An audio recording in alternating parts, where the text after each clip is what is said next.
Sinupalpal ni Raymart Santiago ang mga akusasyon ni Claudine Barreto laban sa kanya. Nakarating na sa kampo ni Raymart Santiago ang mga akusasyon ni Claudine Barreto patungkol sa kanya. Sinabi kasi ni Claudine ang masamang ginawa sa kanya ni Raymart Santiago makalipas ang 10 years nilang paghihiwalay.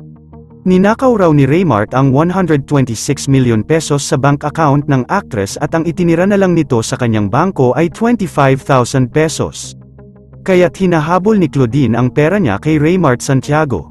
Base na rin sa ibinahagi ng batikang showbiz columnist manager na si Ogie Diaz. Sinabi raw ng kanyang reliable source na malapit na kaibigan ni Raymart Santiago.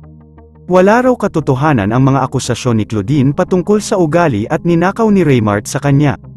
Kung may mga ebidensya raw si Claudine na magpapatunay na may ninakaw si Raymart sa kanya na 126 million pesos, dapat raw rumekta na ito sa kanyang abogado at sinampahan na ng kaso si Raymart. Ngunit matapos magsalita ni Claudine sa naging pahayag niya kay Luis Manzano, mapa hanggang ngayon wala pa rin daw na ipinataw na kaso kay Raymart si Claudine. Sa mga sinabi raw ni Claudine Barreto, halos lahat ng mga akusasyon nito ay gawa-gawa lang ng actress. Sinabi kasi ng actress na hindi nagsusustento si Raymart Santiago sa kanilang dalawang anak. Malabo raw ito dahil buwan-buwan nagpapadala si Raymart sa mga panggastos ng mga bata. Madaming kasong ipinataw si Claudine kay Raymart noon, halos lahat ng iyon raw ay na-dismiss. Ngayon nga ay matapang na nagsalita si Raymart Santiago patungkol sa mga sinabi sa kanya ni Claudine Barreto. Dinaan ni Raymart ang kanyang mensahe kay Claudine sa pamamagitan ng kanyang abogado. Say ni Raymart, "Nobody is above the law.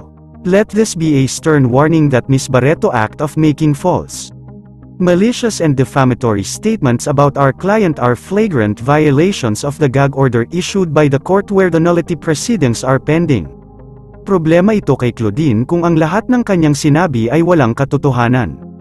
Sa ngayon mukhang makikipaglaban si Raymart Santiago sa korte upang mapatunayan niya na wala siyang ginawang masama kay Claudine at ninakaw dahil tapos na ang kanilang hiwalayan na 10 years na ang nakalipas. Yun lamang po, ano ang masasabi mo sa balitang ito? Comment mo sa ibaba. Huwag kakalimutan i-like ang video na ito. Maraming salamat po sa panunood.